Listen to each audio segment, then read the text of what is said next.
നമസ്കാരം, ഫോർട്ടുകെ ന്യൂസിലേക്ക് സ്വാഗതം. ഇന്ത്യയിൽ EVM വലിയൊരു ചർച്ചാ വിഷയമായി മാറിയിരിക്കുകയാണിപ്പോൾ. EVM നിരോധിക്കണമെന്നും ബാലറ്റ് പേപ്പറിലൂടെയുള്ള തെരഞ്ഞെടുപ്പ് കൊണ്ടുവരണമെന്നും ജനങ്ങൾ ആവശ്യപ്പെട്ടിരിക്കുകയാണ്.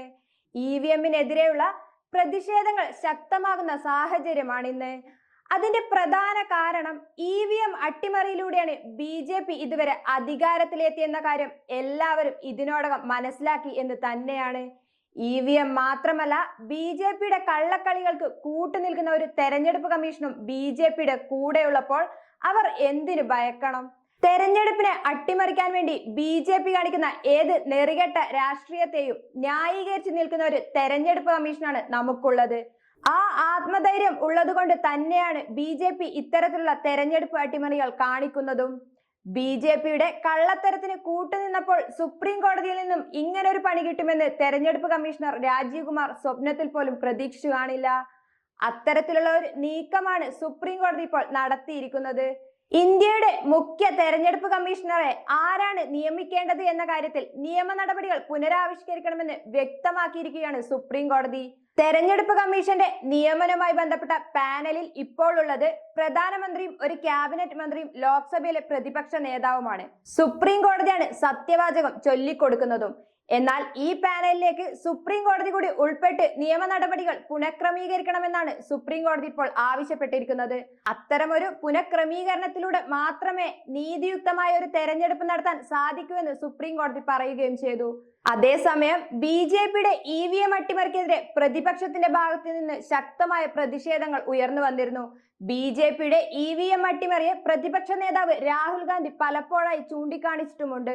തെരഞ്ഞെടുപ്പ് കമ്മീഷൻ BJPയുടെ കൈവെള്ളയിലാണെന്നും അദ്ദേഹത്തെ സ്വാധീനിച്ചുകൊണ്ടാണ് ഇത്തരം കള്ളക്കളികൾ നടത്തുന്നതെന്നും രാഹുൽ ഗാന്ധി ആരോപിച്ചിരുന്നു.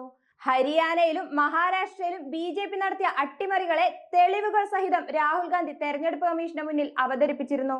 എന്നാൽ അപ്പോഴൊക്കെ ഓരോ കാരണങ്ങൾ പറഞ്ഞുകൊണ്ട് തെരഞ്ഞെടുപ്പ് കമ്മീഷൻ ന്യായീകരിക്കുകയാണ് ചെയ്തിരുന്നത്. BJP ഇതെല്ലാം നടത്തുന്നത് രാജീവ് കുമാർ തന്റെ കൈവെള്ളയിൽ ആണെന്ന ആത്മധൈര്യം കൊണ്ട് തന്നെയാണ്.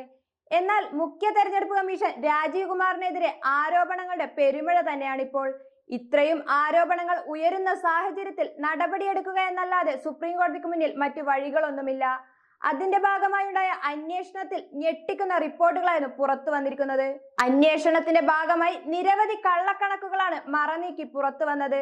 പോളിംഗ് സമയത്തുള്ള വോട്ടുകളുടെ എണ്ണവും വോട്ടെണ്ണൽ സമയത്തുള്ള എണ്ണവും തമ്മിൽ വലിയ അന്തരമാണ് ഉണ്ടായിരിക്കുന്നത്.